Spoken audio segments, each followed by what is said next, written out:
Alright, so this video is a quick look at some data that is being interpreted as a scam to steal votes and therefore the election from Donald Trump to Joe Biden. And I think there's a much more mundane and straightforward explanation for this, but first I want to show you what the claim is. So the claim is that if you look at the voting data that's coming from the New York Times, you get an interesting picture. So what you get is you get, for example, you get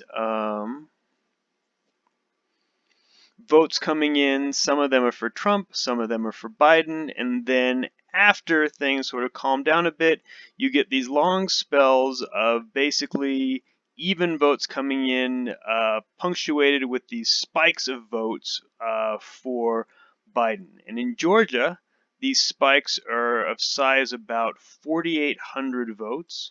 And then in Philadelphia, the spikes are of a similar pattern, but of about 6,000 votes. And then if you look at the actual spreadsheets, you will see the numbers behind this phenomenon. So if you scroll down here, what you'll see is that after most of the voting's done, there are these long stretches of updates where essentially for a lot of these, the two votes for both Biden and Trump are close to identical, very close to identical. And then you see this spike of about 6,000 votes. In this case, it's about it's 6,700 votes. All right, and you see similar behavior with the Georgia results, but instead of the spike of 6,000, or as we saw about 6,700 votes, what you're seeing is you're seeing spikes of about, oh, this is Pennsylvania again.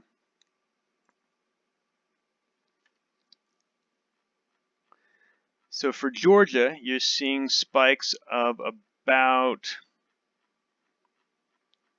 4,800. So question you might ask is, okay, well, why is it 4,800 for Georgia and about 6,700 for Pennsylvania?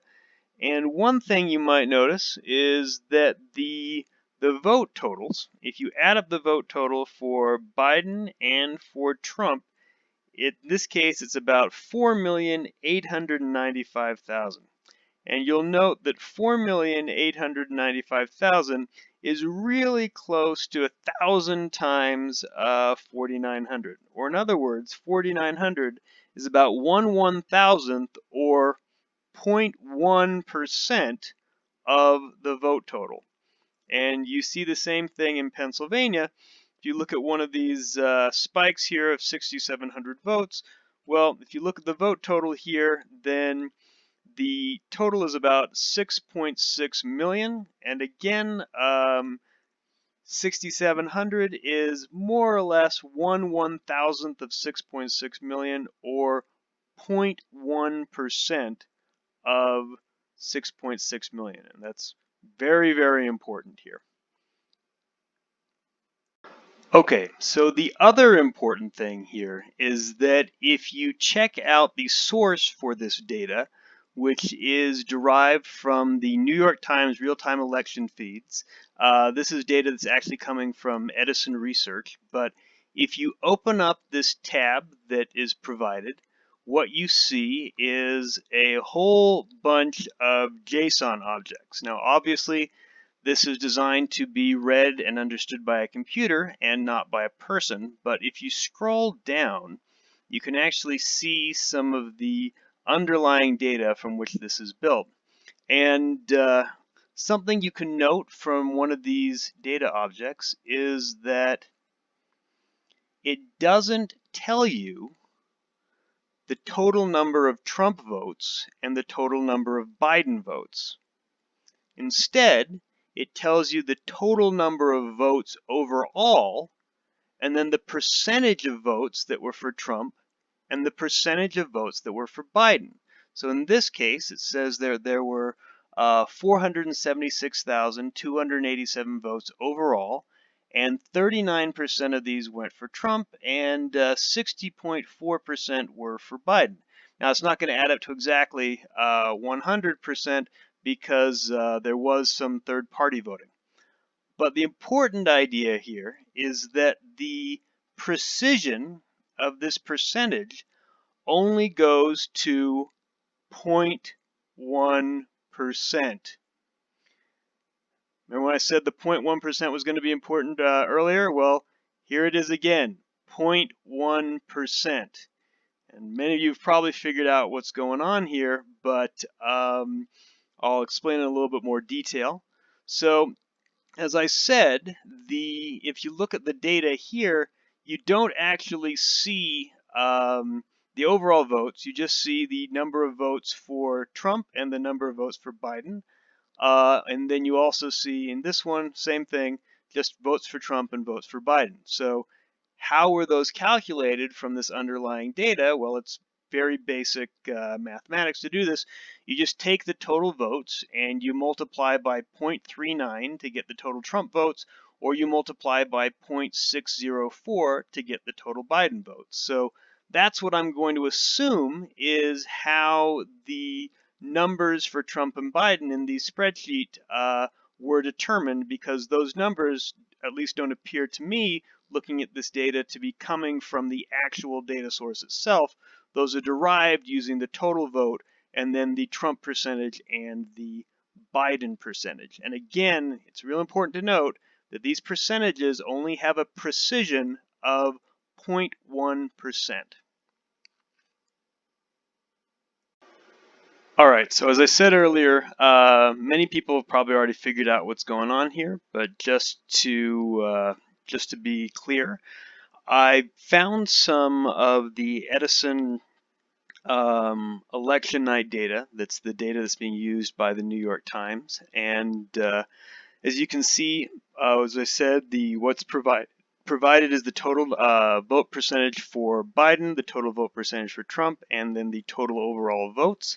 And then all of the rest of these numbers, the Biden votes, the Trump votes, the new Biden votes, new Trump votes, all that is derived from just these three values. And so, important idea here is that when there aren't a lot of votes in the total, then every new update is going to change the size of the total votes by a fairly large percentage. But as you get more and more votes, the amount of change that any individual update provides is going to get smaller and smaller. Basically, your ability to move the needle on these percentages goes down as the total number of votes goes up.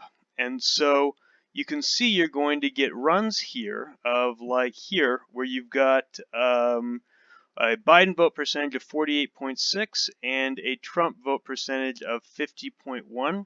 And that remains the case for 1, 2, 3, 4, 5, 6, 7. And then there's an increase in the Biden vote percentage of 0.1.